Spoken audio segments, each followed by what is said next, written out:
I'm Neil, and I am the Digital Marketing Officer at Autism Bedfordshire. Today, we are here with Mandy Higgs, Gill Christmas, and Lottie Strutt from Embracing Nutrition. Today, we're just going to talk through what each of our organisations do and how we can help each other's organisations, and some helpful tips for you guys. So we hope you enjoyed the video, and thank you for watching. Hi, so I'm Gill Christmas. I'm the funding manager at Autism Bedfordshire. Basically, my role is to secure the funding required to cover the costs of Autism Bedfordshire's activities and services for autistic people and their families. This includes sourcing grants and donations from trusts and foundations, from local authorities, local and regional businesses, and community fundraisers. The work involved setting budgets for all our services, monitoring expenditure and the income that we're getting in against the budgets, writing grant applications and reporting back to funders to show how the impact that their support has helped achieve. I sort of got into this following a career really supporting a whole load of different businesses improve the quality of their service that they provided to customers. And I also got involved in skill development training for the staff. But in 2003, after the birth of my daughter, I joined Autism Bedfordshire, basically because I wanted to work for an organisation that makes a difference to the lives of disadvantaged people. And at the time, the charity was really quite small, but had visions of expanding and developing, which I was really excited to be part of. I moved into the funding role in 2005, initially starting to get grants for our summer scheme, but over the years, we've grown and developed new services. And so at the moment, we're kind of looking at around about £1 million to cover all our services for the year. There's ever increasing competition for funds, and so grant applications and reports really need to stand out and show the impact of what we do. And yeah, that's what I love doing, and why I've been with the charity for quite a long time. Hi, so I'm Mandy Higgs. I'm Autism Training Manager at Autism Bedfordshire, which basically means I manage the training, I write it, develop it, coordinate it, deliver it. At least certainly all the Autism Bedfordshire run practitioner training, plus training commissioned by the local authorities and other agencies and private providers. I also deliver quite a lot of the local authority commissioned parent training, parent carer training, alongside our children's services team. Autism Bedfordshire also provide an education consultancy service because my background in autism advisory work for another local authority gives me some knowledge and expertise in that area. The Department for Education have also got me registered as an inclusion expert, which means I get to make recommendations about things like SATS paper content. And I think one of our trustees is also one of those as well. They've been very quiet recently, can't think why, something to do with the pandemic and there not being any SATs, presumably. My interest in special needs and disability basically started when I was training to be a teacher. That was then renewed when I had my own 2 children. My eldest was diagnosed with Asperger's at the age of 6, and the youngest followed suit at the age of 18. Prior to having the children, I'd actually gone out of teaching and worked in business.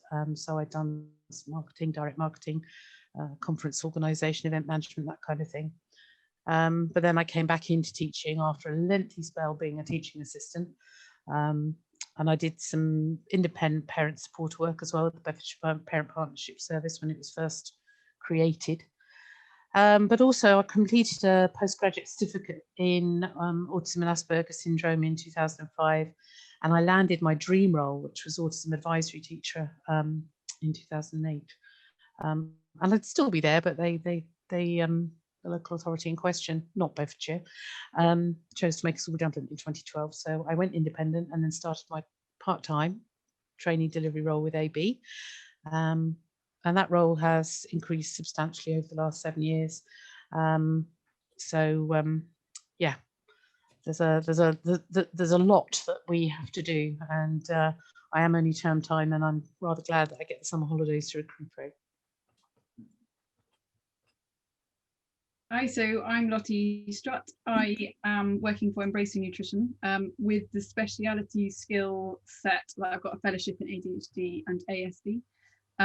My huge desire in life since I was about 10 was working with children with extra needs, whether it be physical or mental. And I have strived through my whole life to go, how can I make a difference for children and these families and adults? So I trained as a physiotherapist and specialised in children's health, from cerebral palsy to Down syndrome to ASD to ADHD. And I worked and absolutely loved my physio job, worked with children and young adults for probably 12 years, and just started wondering there's slightly more to holistic health than just physiotherapy. So yes, you can put the hands-on skills, you can get people stronger, you can give people sensory needs, like support them, and then I realized there was a bit more to it. So is there more to holistic health? And that's where my nutrition came in. So then I retrained and tried to put my brains together from a nutrition and physio perspective. And then one of my absolute passions in life is those who have been diagnosed with, or not diagnosed with actually, but potentially are struggling from an ASD point of view, that they're not reaching their full potential. And I think that's how Autism Bedfordshire came for me to come join the dots, because actually what you guys do makes me feel like you're doing the thing that I would like to be able to do, but I'm doing it from like the inside and you guys are doing it from the outside. So I have an absolute passion to try and encourage people to reach their goals, whether they're physical, whether they're emotional, whether they're mental, whatever they are, but it's trying to put in place people reaching those goals.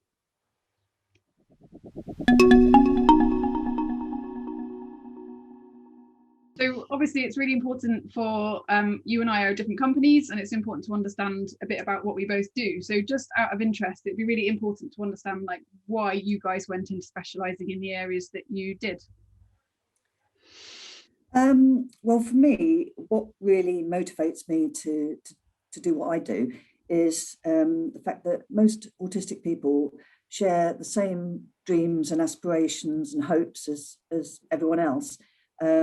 But the unrelenting stress and anxiety that they feel every day presents, very real barriers to them achieving their dreams.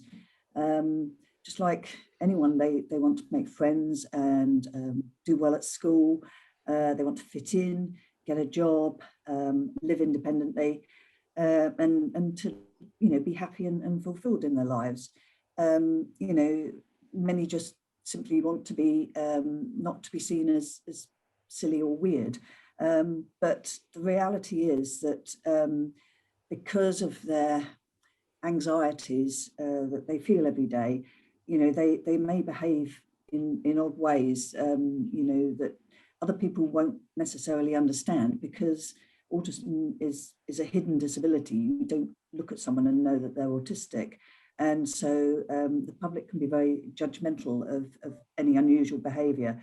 And the result is that, these people are lonely and isolated, misunderstood, and, and they have the right to not feel like that. And over the years that I've been with Autism Bedfordshire, I've seen the very real differences that our services have made to people's lives, because they provide places where autistic people are accepted and not judged for who they are or how they behave. And if they become anxious, our specialist staff can support them. And I have literally seen children who come to us really shy and withdrawn and frightened, blossom into, confident and independent individuals who are actually, making a success of their lives. And it really is the most rewarding thing that I've ever done. And yeah, it's just incredible. And for me, I mean, I guess my interest in the area started when I became a parent, and I went on a very steep learning curve because my understanding of autism was very limited until my own elder child was diagnosed, at least. And obviously, watching my own children grow up, watching the things that they've had to go through, it made me more alert to the difficulties that autistic people were presented with. And I got to the point where I began to feel quite passionate about this. Apparently it was my passion for it that got me my job as an autism advisory teacher, because it wasn't my autism advisory experience. It was fed back to me some years after my interview by one of the people who'd interviewed me, that it wasn't about the qualifications at that time, it was about the fact that I cared. And, the irony is, as most of my colleagues know, training still makes me feel incredibly anxious. I absolutely loathe delivering training, but I feel so passionately about just getting the knowledge out there and raising awareness and correcting some of the myths and misunderstandings about autism that I just have to make myself do it, basically. How about you, Lottie? Well, it's interesting the way that you're talking about anxiety, because it's one of my huge beliefs, because I work with actually quite a lot of teenagers as well, never mind what diagnosis is, but that have anxiety. And it's one of my passions in life to go, we shouldn't be feeling anxiety. And my gosh, like, teenagers have got enough going on, let alone when you add on something else into the bucket to make life harder. And I think my biggest interest in particularly functional medicine and nutritional therapy is you get to look at some of the whys. So I appreciate that when you have an autistic individual, they do have certain things that they might struggle with, but I feel like there are certain levels that actually, when you have someone who's anxious, do they need to be anxious, and why are they anxious? So my job is always to go, yes, but why? So why is someone anxious? Can I do something about that, so that that cloud can be lifted from you and you can go forth and make friends, and you can go and do the things that you want to be able to do and join in without those feelings? And so some of the whys that we often get with functional medicine is actually, if we look into their systems and why something might be presenting symptomatically, for example, anxiety, actually we know in the gut there's good bacteria in the gut which create our happy hormone serotonin. And if your gut is slightly out of balance, which it is known that autistic individuals have got changes in their microbiome, and I change that for them, then in theory, you guys doing what you do, which is encouraging them to feel brilliant about themselves and get that confidence, and me getting rid of their feelings of anxiety, because deep down inside them at a microscopic level, we're changing some of their neurotransmitters and feeding their brain full of happy, calm hormone. Together, you can do an amazing job with individuals where they then don't have that cloud falling over them and taking away from their true ability. So that's my passion, is whether it's a cerebral palsy child in a wheelchair who wants to meet a goal of standing up and having a wee for themselves, that's an incredible goal, versus an autistic individual saying, I want to be able to go to the shop and choose what I want to buy and then take it to the till and go home and cook it. Incredible. Let's try and allow them to do it with you guys doing what you do and me doing the part, which is let's allow your brain to work incredibly well so that you can go forth and make those decisions and make those choices and live the life that you want to lead. So yeah, my passion absolutely is like you guys, let's try and make it completely a typical place so that the world accepts some of those, like you said, slightly strange behaviors, which is completely normal because everybody has got their normals, and the world needs to understand that autistic individuals have their normals. But I also don't enjoy watching anyone, child, adult, teen, whoever, have symptoms that might cloud what their true potential is.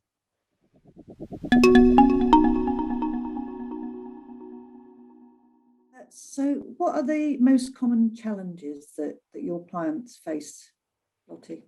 So this is an interesting one, because I often get parents bringing their children to me and saying, these are the things that we might be struggling with. And I'll say, let's look at the whys behind it, because if we can go back to the wise start the process of trying to recreate balance in your body, and the parents are all for it, and the kids are going, yes, but I don't want my food to change, or I don't want something to change. So honestly, the biggest challenge probably is partly parents going, good Lord, this is hard. And I take my hat off to parents who change diets, because it is tricky. And one of the reasons it's really tricky is one of the number one things I always suggest is taking gluten out, taking dairy out. And it is a huge deal, because these children can actually be quite addicted to it. So gluten and dairy are known to create an opioid type structure in their bodies. They can't break them down like they should be able to, and they literally create an opioid structure in the same way that morphine is an opioid structure and you can become addicted to it. So hence, some of these kids are addicted to dairy and gluten. And when you then take that away from them, you can get major crashes, major behavior problems, because they're literally coming off opioids. So at that point, we have to go, that is a huge challenge for families, it's a huge challenge for children. But what we see is we can come out the other side and put the improvements and the goals in place that we're going to get some really great results at the end. But it's tough, it is tough in the middle. So that is a tricky part. And obviously we do know that autistic individuals can really prefer beige food, and it's scary to change. Routines are needed, and we need to try and join those dots together, which is, this is the goal that we want, this is how we're going to get there, and it's tricky, but I will help along the way. And there's always ways and means around it, but that's certainly a tricky scenario I do appreciate with foods. How about you guys? Challenges that you face? Well, I mean, challenges for me, or challenges for our autistic children, young people and adults.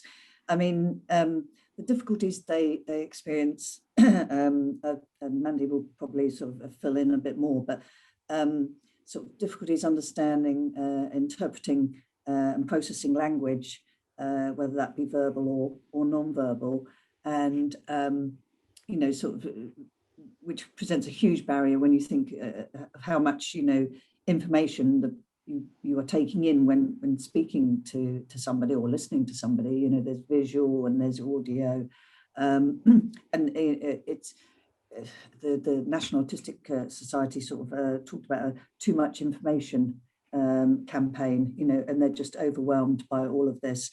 You know, not being able to pick up the normal unwritten rules of social interaction, such as, you know, how close you stand to somebody and things like that, which everyone else just seems to pick up very easily.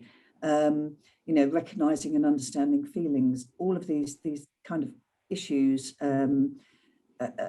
just don't come so naturally to an autistic person.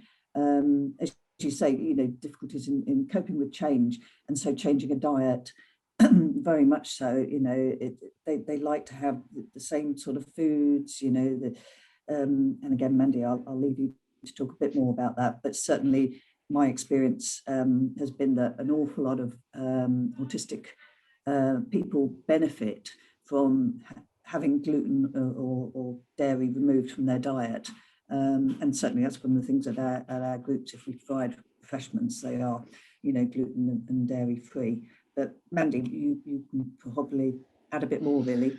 Yeah, I mean, when I was first asked this question, you know, what did I think the most common challenges were faced by autistic people? I mean, my short answer is, overall, it's a lack of reasonable adjustment by the rest of us. There's some very unreasonable expectations made of people in terms of society generally trying to normalize everybody, trying to make everybody fit in the same box. In terms of things like sensory overwhelm, social overwhelm, all of those things can be massively draining. And although there's plenty of autism awareness out there these days, there's still quite a lack of understanding and acceptance. And one of the things I think that people struggle with is that an awful lot of what autistic people are experiencing is internalized. It's not something you can see. It's not something that you can notice necessarily. So you're only going to notice when they're not coping, and you see behaviours that you think are a bit questionable.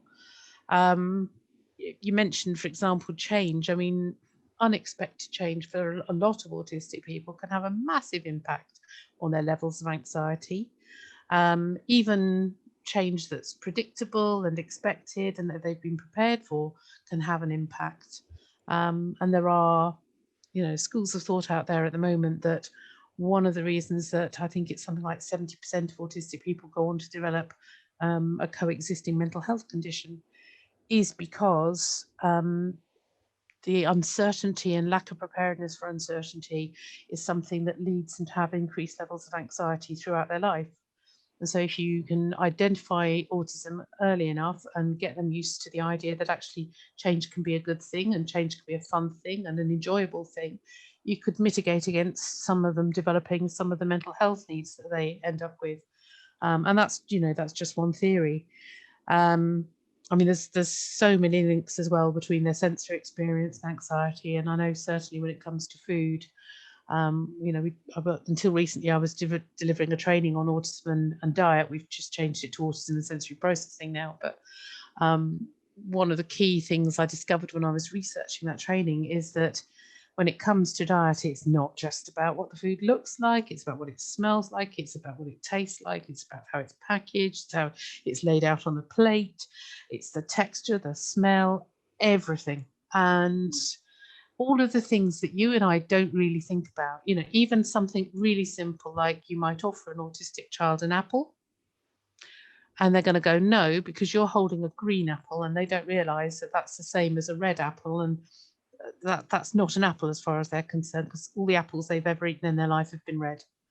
And it just loads and loads of different complicated things. So yeah, it's a really tricky one. And I have, ages ago did lots of reading around the whole leaky gut idea of the opioids and what have you that Lottie mentioned earlier. And certainly with my eldest child, I know that we had to steer well away from anything with preservatives in it.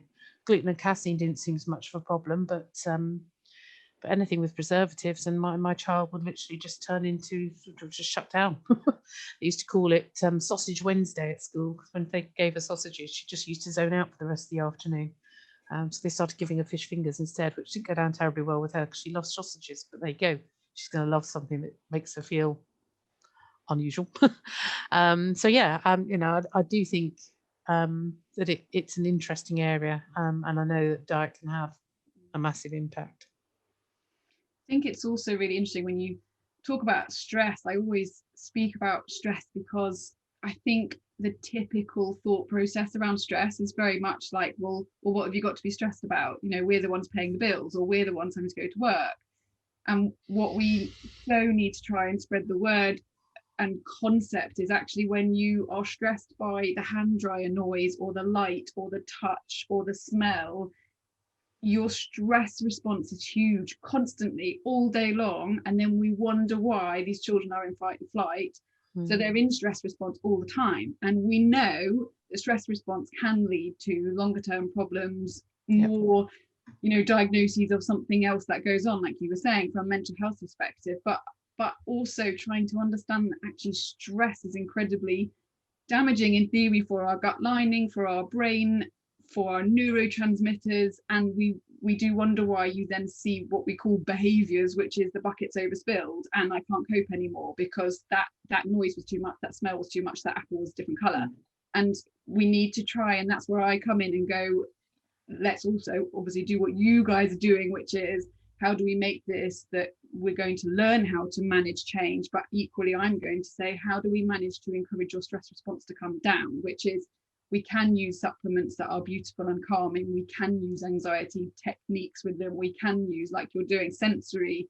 So from a functional medicine perspective, I'm always looking at where are your neurotransmitters at, because if you've got way too many excitatory neurotransmitters which are heightening you up and not enough inhibitory which should be calming you, then you are going to feel more heightened, more anxious, more stressed. And we can do something about that and bring you back down again, alongside the sensory, alongside the food, alongside the things that you guys are doing from a day-to-day perspective. So I do think it's a really beautiful way of combining everything. And like you said, actually your children didn't necessarily respond to opioids, and everybody is really individual. So when I work with someone, it's let's find out what you struggle with. So you might not struggle with something where someone else struggles with, like you said, numbers or particular types of things in foods and tomatoes, or we have to figure out what it is that individuals find difficult to digest. And we do know, again, if you've got leaky gut because you're highly stressed all the time and you've had some antibiotics, you're going to react to more foods, because if your lining of your gut isn't solid, you're reacting to the food particles which are leaving the gut, which they shouldn't. So at that point, and now you started reacting to, 15 different types of foods that are going in, rather than just the one that you categorically might be struggling with naturally. So yeah, I think stress is such a huge point when you bring that up. It's really interesting.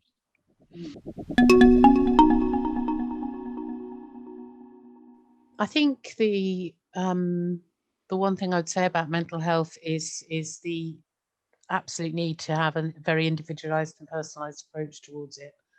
I mean, I've mentioned already that, embracing change might be key for an awful lot of people.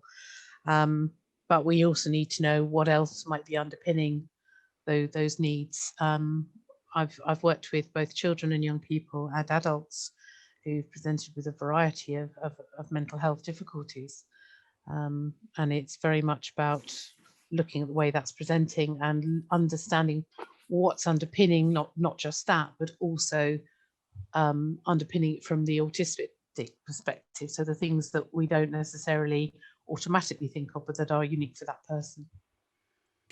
One thing I was sort of thinking through from a mental health perspective, when we've talked about anxiety and we've talked about neurotransmitters and trying to encourage the ability to make that happy hormone yourself in your gut, so that you've categorically got your own that you're making. And the other interesting thing, I've done some testing recently that's happened to come back that serotonin levels have been really high. They're excreting it down the toilet.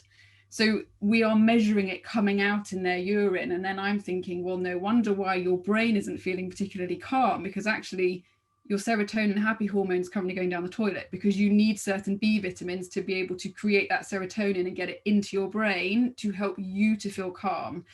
So it's so important. I always think there's a big dark hole for children transitioning into adult services where they seem to just drop off a cliff. And in children's services, we're quite supportive, and there's people around to help you, from OTs to speech and language to physios, and then suddenly you're become an adult and, oh yeah, I haven't got any problems anymore. And it just seems to be that the trails off.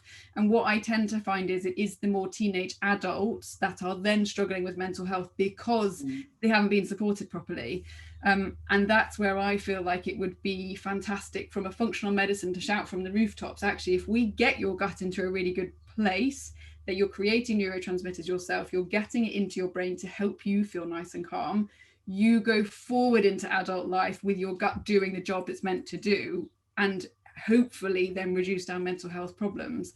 The other area that I'm really interested in is sleep. So something where I've been working in the NHS for 14 years and I've yet to come across a specialist in autism, i.e. you go to your pediatrician and your pediatrician doesn't actually specialize in autism. They specialize in children's health, which is great, but actually what you tend to find is, well, what are you struggling with? I'm struggling with, or my child is struggling with sleep. Okay, we'll give them some melatonin. And I'm saying, yes, but why are you giving them melatonin? In that, why are they not making it themselves? So in your gut, you make serotonin, the serotonin turns to melatonin, and melatonin makes you sleepy. But if you're not making it yourself, then we need to start back here and make it so that you are doing it yourself. So that, yes, fair enough, you might still need some melatonin, but you're still doing a grand job yourself, and here's a top up, rather than you're not making any yourself and you have to have a whacking dose of it. So I'm always trying to go, but why? Because if you don't sleep very well, then you are not going to manage the next day from a stress hormone point of view, to feel calm, to manage the jobs you want to do.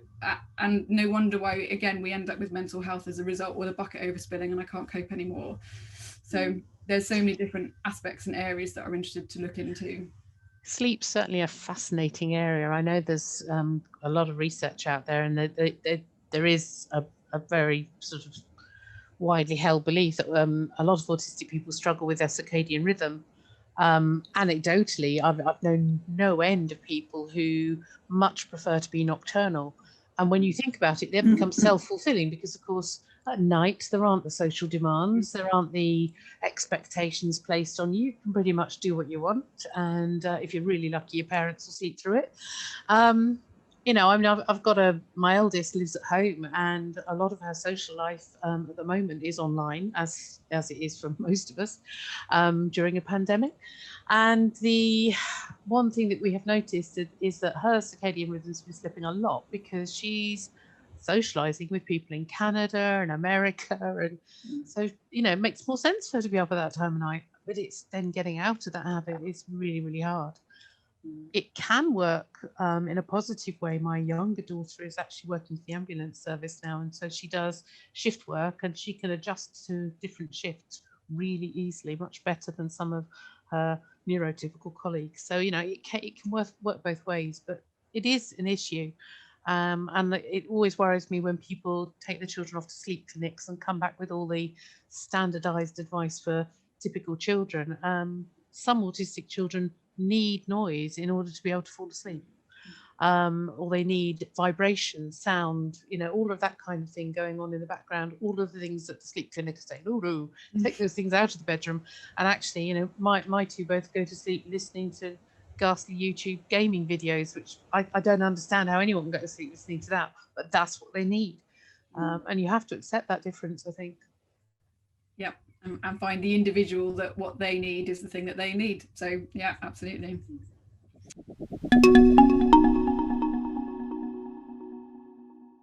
So I'm not sure, do you guys have consults? Do you meet and greet and do assessments, or is it different? Not in the same way. I must admit, I was a little confused by the term. You know, in terms of you know, children, autistic children, you know, their families will get in touch with us, you know, following a diagnosis, or you know, via, you know, there's referrals via a school, in order to you know, to become a member of Autism Bedfordshire. The person just needs to either have a diagnosis of autism or be on that pathway to get a diagnosis. So we don't then sort of do anything further in that respect.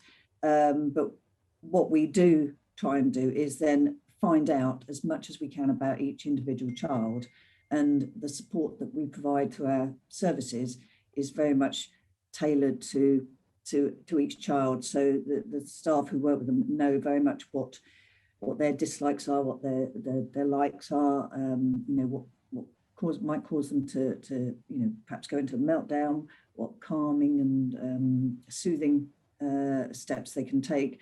So a dietary issues, you know, a whole, plus, you know, as Mandy said, you know, many have other comorbidities. And, you know, we get to try and get to know each individual child, so that, you know, we can spot if they're starting to get anxious, or we can, you know, tailor how they interact at the groups. And we just work at the pace of each child. With our adults, when an adult does come getting in touch with us, then there is a little bit more of an assessment of where they are in their lives and with their autism. But, you know, again, it's then just all geared around, let's see what you are wanting to achieve. And we'll start looking at what are the barriers to that. And in many cases, you know, a bit like in your organisation, Lottie, that, you know, sometimes what they first say is you know, where they're struggling, and actually you peel back the layers and say, actually, it starts very simply with, you know, it may just be this anxiety about actually talking to somebody, and, you know, but they're not aware that that's the case. It's just sort of getting to the real root of the problem and starting there, and, you know, then having their ultimate goal as, you know, that's where we're going to get to, but we're going to do it one step at a time. And Mandy, I don't know if you sort of want to add a bit more. I mean, when it comes to the work that I do work sometimes with autistic adults in terms of being co-trainers. We have a bank of co-trainers who unfortunately I've not had any opportunity to work with since COVID, but I'm hoping that we'll pick that up in the autumn term and be able to deliver face-to-face again, and people won't be at risk, and we'll be able to bring them back. But for each of my co-trainers, there's a personalised approach. You know, they have different adjustments they need, different things that they might be more sensitive to. You know, one might need a quiet area, one might not. One might not be able to cope in a room with a garish carpet, for example. You know, there's all sorts of things. And what we try to do is find out what those things are, so that we can mitigate for those in the training environment, and hope that the training venue doesn't suddenly drop an unexpected room on us at the last minute. So I have to think in terms, basically I have to think like an autistic person, which I'm worryingly good at, in order to be able to second guess what might be a problem when I walk into a venue. It comes in really useful being able to think like that when I do the educational consultancy side of things as well, because I can sit in a classroom and go, "Whoa, this is noisy," or "This is too loud," or "This is," and kind of immerse myself in it. And I've got the luxury that the teachers don't have, of being able to focus on that one child and notice everything that they're doing or not doing. You know, the things that the teachers might not see, like the leg bouncing underneath the table, or the hands being wrung, or the picking that might be going on because they're anxious. All of that, you know, some of our autistic children are very, very good at suppressing anything that might make them look different, stand out, because they don't want to be different, they don't want to stand out, but actually it usually comes out somehow, and those are the things that you can kind of zero in on. So I wouldn't say there's a typical consultation when it comes to us, because we will work with different people at different stages, but yeah, there's a huge immersion, I think is the word way of looking at it. What about yourselves? It's interesting. So from a consult perspective, actually, I've gone completely Zoom based. So that's how we physically do interact at the moment, COVID times. But it is interesting because we have such a variety. So I can have mums bringing their 2-year-olds, not bringing, but fit like over the screen, you know, their 2-year-olds to me going, "I feel like something's not right. Can we look into it?" They have not got a diagnosis, but they aren't responding to their name, they're lining toys up, they are really obsessive with certain things, etc. So let's look into that. And then there's people who can bring their teenagers to me who they are managing in mainstream but only just, and they're having major friendship problems. And then I've got all the, you know, the adults who can come to me who, actually I've got one chap who's a doctor and he's ASD diagnosed and is incredible at what he does, but really struggles with certain parts of his jobs. And he's saying, "How do I manage this part of it? Is there anything you can do to help?" And then I've also got Zoom calls where I'm having 3-way discussions with someone who's in a care facility, and I'm talking to the carer with the parents on, and then the guy, you know, the chap I'm working with and for will come and say hello on the screen and then want to walk off again. So actually consults can look like anything you want them to look like. Lots of times parents and I agree at the start that actually we don't necessarily want the children or the adults to hear what we're talking about, because it's often like, actually they struggle with this. And I don't want children, adults, teenagers to hear the things they struggle with, versus actually come in at the end and let's have a 5-minute chat, however it works best for that individual, to say, actually, this is what we're thinking we're going to do. This is why it's going to really help. This is what the goals we're going to set. What do you want to set? This is how we're going to work towards it. So consults are very much aim, goal led. What do you want to achieve? And I'll always make it about the individual. So some people can come to me and say, "I want to be a better footballer." No, they're not going to come to me and say, "I want to be able to have a conversation with the person so I can get a job interview," because they're not. They're going to say, "I want to be able to be whatever they want to be." And I'll always then tailor the goals to what they want, and I'll manage to get it in there. So this is the types of foods that's going to make you really strong so that you can kick a really good football. That helps to be able to get them to draw into what their goals and wishes and wants are. So at least then you can go, what is it that you want out of it? And I'll always get them to lead on what they want, and I'll then try and get that in to work together to aim for that. I think that's the similarities actually that's becoming apparent between our two organisations, because it's very much, you know, that's how we work. It is very much led by each individual, you know, and the support is personalised, and that's what makes us as an organisation different to many other organisations supporting disabilities. There are a number that, you know, are pan-disability. And if you take, for example, our summer activity scheme, the feedback that we get from the parents when their children have been on the scheme, you know, just how much fun they've had and how much it has improved their whole well-being, that usually the behavioural issues for the rest of the summer are, you know, much reduced because they've had this week. But obviously the long summer holidays are very difficult. You haven't got the routine of school in place, and so families will sort of get whatever respite they can. And so many of our families do obviously send their children to our schemes, but we'll also pick up on MenCap and other schemes. But again, we hear over and over again, the children don't fare so well at the other schemes. You know, they have to access them because, you know, they physically are unable to cope with their child over the summer, perhaps because they're working or just the stress and strain. But and it boils down to the fact that it's our really personalised support. We know every member of staff has who's supporting a child has a little key card of, you know, everything about that child, and so, you know, that they're not just kind of lumped in with, okay, well, we'll keep an eye on, you know, there's a lot of them have a big tendency to escape, and you know, if you haven't got your eye on that child, they'll run, you know, and other schemes, you know, aren't geared up at that kind of level to deal with them on that sort of level. So there has also been some really interesting research recently that autistic people who are widely thought to struggle with social communication and interaction actually don't struggle with social communication and interaction when they're with other autistic people. And, you know, I think we underestimate that and the importance of that, of actually mixing with people who get it, who are a bit more like us.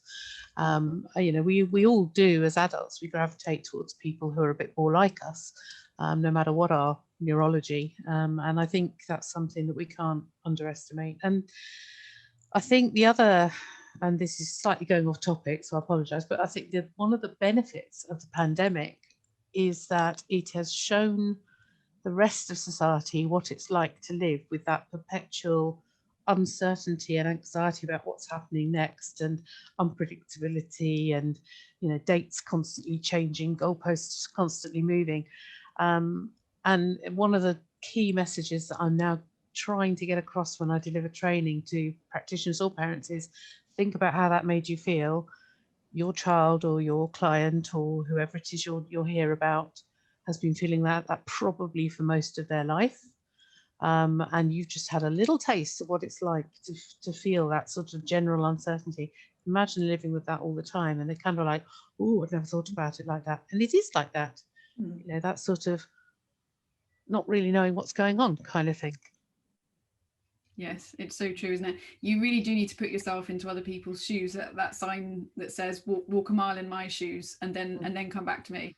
And actually none of us can in theory really walk the shoes, but actually as long as we're trying to understand what that feels like, in the same way that in my physiotherapy training we're often put into hoists and, you know, hoisted over the bath and hoisted back to your chair and then sat uncomfortably for the next hour, and it's like, you tell me how you feel when you're not positioned right in your chair, and you next time you go and put someone back in their wheelchair, you're going to put them in really nicely and ask them, are you comfortable and is there anything that I can help you with, because you're going to remember that your bum really hurt when you were not positioned properly. So I do think there's this thing of being able to empathize enough to say, do you know what, I don't understand, but if you can communicate and tell me, that would be great. Or finding a way that you can have that conversation, that communication, that ability to say, are you okay, yes or no, where is it, your foot or your knee, like actually it is really helpful to understand. And I think just like following on from one of the questions we were saying, like what do you get out of your clients, what do you as an organization, what are you seeing as a result? And actually one of the things I'm hearing from you is the ability for them to say, this is my goal, this is you guys, this is how I'm going to help you to do it, and this is the result that we hopefully see. And actually we're working really similarly with the concept of going, what do you want, this is how we're going to get there.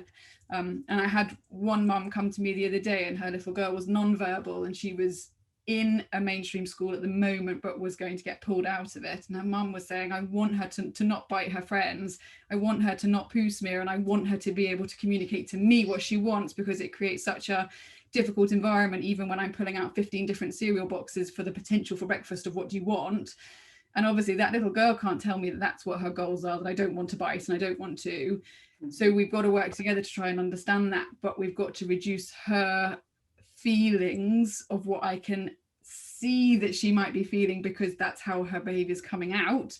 And I hate this concept of, you know, naughty child, because I think in a mainstream setting they get so easily labeled as that, rather than saying, yes, but why are they acting that way? And one of my favorite little girls was that we did do a stool test on her. We found she had fungal overgrowth in her.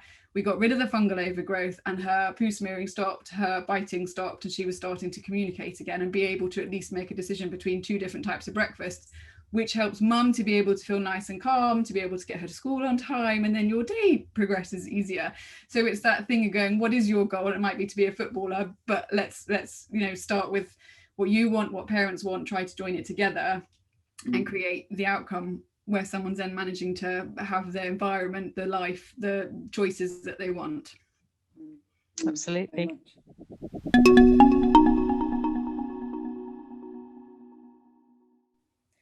One of the things we certainly come across is there's an awful lot of misconceptions about autism. Is it the same for your organisation and your clients? And you know, people don't really understand or are making assumptions that aren't there. You know, it's interesting. I think we're going to be different on this, because people are generally coming to me because they've done part of their research already, and they're like, I've got nowhere in the NHS, no one's helping me, but I feel like there's a cloud over my child, and they have got more ability than they are presenting, because they're anxious, because they're really aggressive, because they're scared, they're stressed, etc. Can you help? But because parents have already done their research to say, I think you're the person to help me, then I don't necessarily have people coming to me with any misconception of what we're doing. Honestly, the misconception is the other way around, which is when people haven't necessarily done their research to say, I understand what functional medicine does, what they think I'm doing is trying to change that individual and say, well, you shouldn't be autistic, as in, let's change your diagnosis, let's change you from being autistic to not being autistic. Whereas what I'm trying to do is say, you have this diagnosis, but actually there's no reason why. I love there's a bubble diagram, which is like autism in the middle, and then round the outside is loads of different add-ons that don't necessarily have to be because you're autistic, that you have got anxiety, that you have got sleep difficulties, that you have got behavioural challenges, that you have got.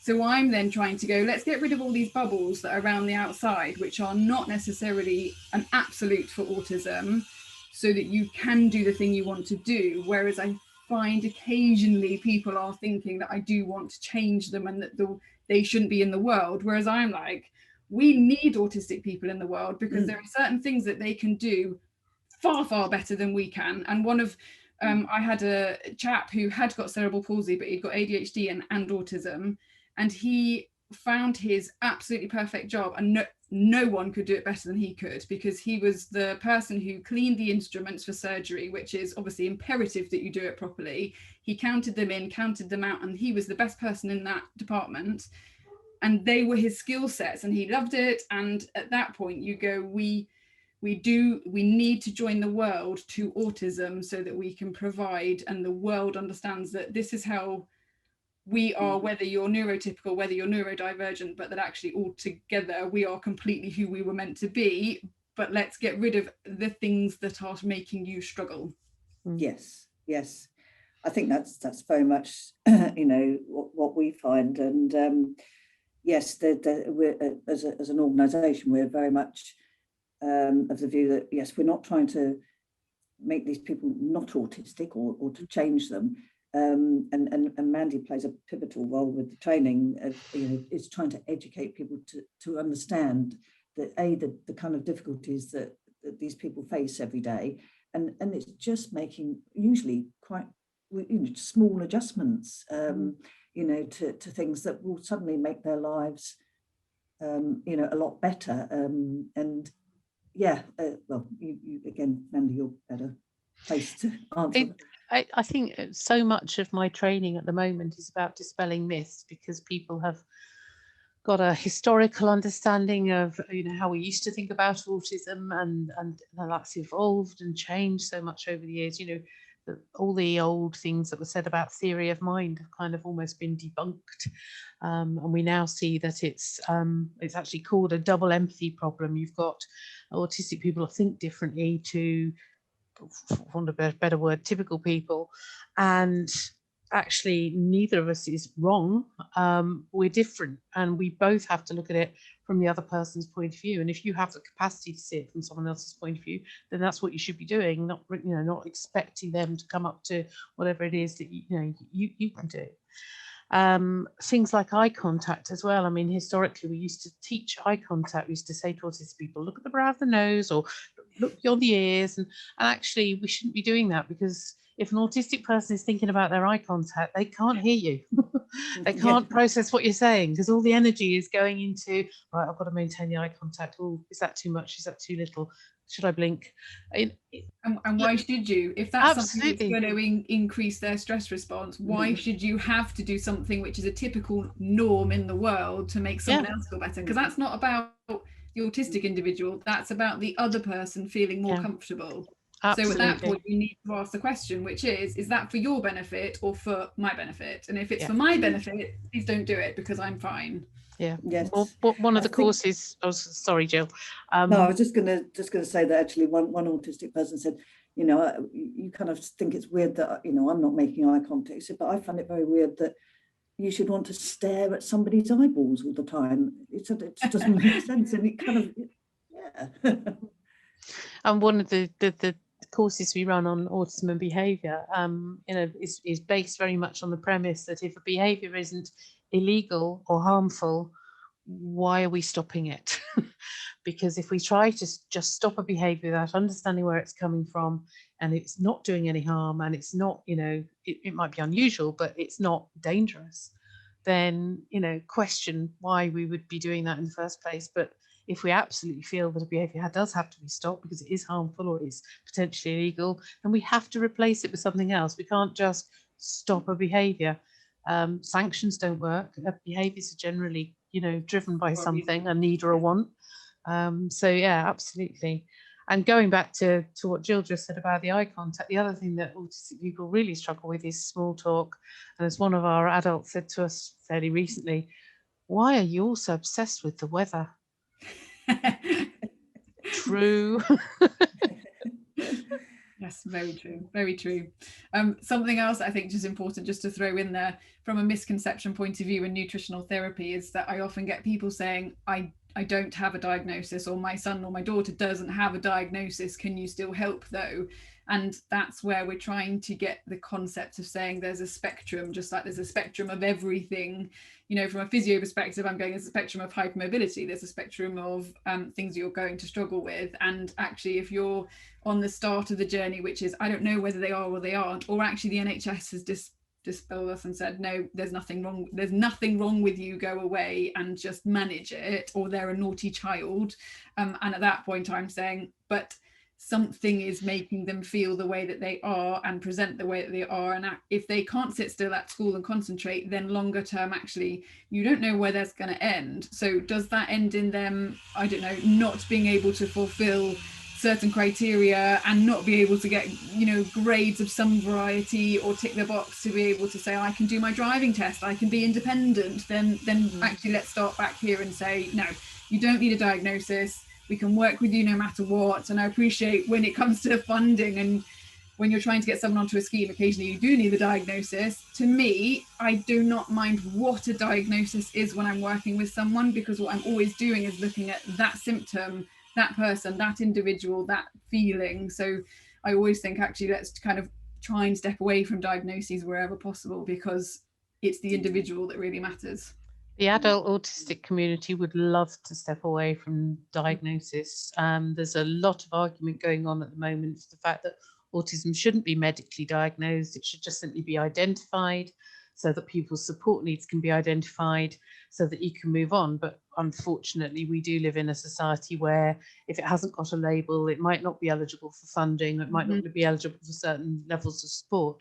And I would totally agree, we need to move away from that. I think there is nothing that frustrates me more than people bouncing back referrals because the person in front of them doesn't fit a specific set of criteria. And I'm ages ago working as an advisory teacher in another county, I lost count of the number of times we as practitioners supporting autistic people would refer people to the NHS for mental health services, and they'd come back with no, anxiety is part of their autism. No, it's not. And it took me sort of getting quite cross and saying things about discriminatory behaviour to sometimes get these kids seen. And it's an absolute nonsense, but it is the way the world works. There's a wonderful chap called Luke Bearden who writes really passionately about looking at identification rather than diagnosis, and he's got 3 books out now, and I'd absolutely rate him. His arguments are totally sound. But yes, I mean, training we can give to anybody. You don't have to have a diagnosis to have training and improve your understanding. And if it turns out that your child's not autistic, you've not lost anything by having the training. So no, absolutely. Out of interest, I've always got this question on my mind that I'm always wanting to ask people that work in this field.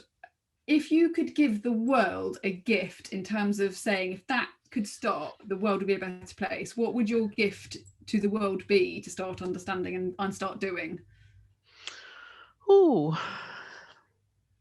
well, what you just said was going to be what, until you said it, was going to be what my answer is, that yes, that the world sort of understands that these people are individuals just the same as anyone else, and is accepting of how they are without wanting to change them. I mean, that's really what it's all about. As Mandy says, quite a lot of it is trying to sort of put yourself in their shoes, and sort of, if you're sitting in an environment thinking, well, this wouldn't work for somebody, and it's something I think we all very much do in the charity, is just try and imagine what it will be like, if you were in that situation, and nobody wants to feel different and excluded, and you very much want to fit in and be liked, and I think that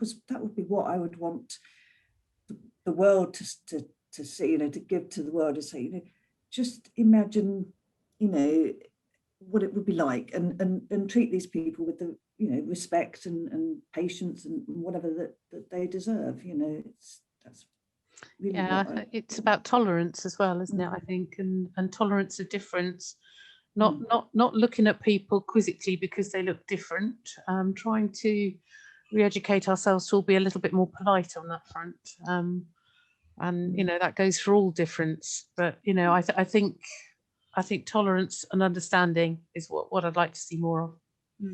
I agree. Yeah, I agree. Yeah, and I think that just that non-judgmental ability to put yourself in someone else's shoes and not judge, but actually also say, how can I help? What can I do to help make that easier for you? And I think that's why I went into the job I went into, first being a physio. From the age of 7, I was volunteering in special schools going, what can I do? I want to help, to going, right, I'm going to be a physio and I'm going to help. And now I'm going to be a nutritional therapist and I want to help. And I think one of my wishes is also that people don't have to live with areas of difficulty, to go, actually, like you said, don't lump it in with your autism. There's autism, and then there's the things that come with it, and people shove it into the box, which is autism, and it doesn't have to be. And that's my real request, I think, is to start talking about, actually, I'm feeling like this. How are you feeling? And I saw this person, she made me feel better, actually. How about you? Like, go and see this person, or go to Autism Bedfordshire, because actually they made me feel more confident with myself, because they could help me to reach my goals. And you know, and my goal in life to go, this, you know, teenager who came to me and was like, I haven't actually told my friends I'm autistic because I'm so embarrassed by it, but now they don't understand why I'm struggling with small talk and why I can't look at them. Actually, they just get really bitchy with me, versus saying, okay, I understand that. So one, let's teach the world how to help you, and let me help you to feel less anxious, because actually that's not just an autism thing going on for you, that's something else where we go, actually we've tested, we found out there's things we can do to recreate your balance. She can now go forward and go, actually I feel a bit better to now greet my friends, even if I have to say I need you to do this for me, and she can come to them. But it's the world being more tolerant of what can I do to help. Absolutely.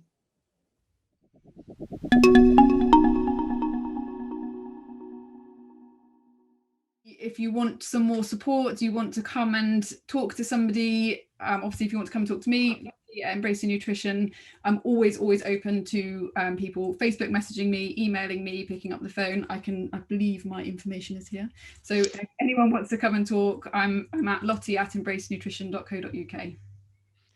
And similarly, you don't need a diagnosis to access Autism Bedfordshire services. By and large, we have a helpline that's open to absolutely everybody. You know, we have lots of routes into our services. Training's open to everybody.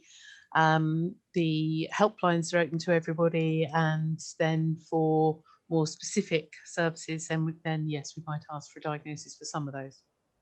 Yes. Perfect. Well, it's been lovely to speak to you guys. So thank you very much for your time. Yes, thank you. And it's been very, very eye-opening. I think it also shows how actually I think we can work together. You know, it seems very complementary in a way. Absolutely. In how we're supporting people. So that's great. Yep, it's been really informative, and I think a really useful chat.